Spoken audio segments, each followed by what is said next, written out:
د هندوستان لخوا د افغانستان په ګټه ستر خبر هند د افغانستان په اړه څه وویل اول یې له مولوي محمد یعقوب مجاهد سره وکتل. که غواړئ چې په اړه یې پوره معلومات ترلاسه کړئ نو ویډیو تر پایه وګورئ. د ګاونډیانو هڅه همدا وه چې که په افغانستان کې د طالبانو حکومت راشي نو موږ به د افغانستان او هند اړیکې صفر کړو. خو ګاونډیان بیا په دغه پلان کې ناکامه شول او هند بار بار کوشش کوي چې له طالبانو سره وګوري او له هغوی سره ښې اړیکې وساتي.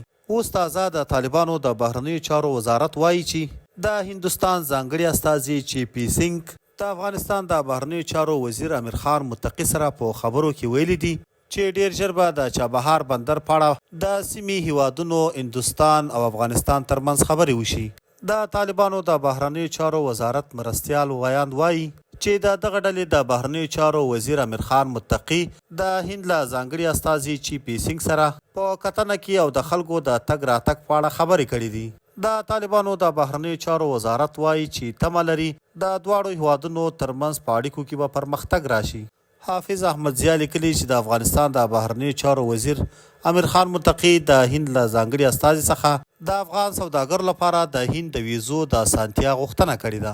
د 2021 کال په اګست میاشت کې په افغانستان کې د جمهوریت نظام د پرځېدو وروسته هندوستان په افغانستان کې خپل سفارت وتړل او خپل ټول ډیپلوماټان یې له افغانستان څخه وایستل. خو یو کال وروسته یې بیرته په کابل کې خپل سفارت پرانیست.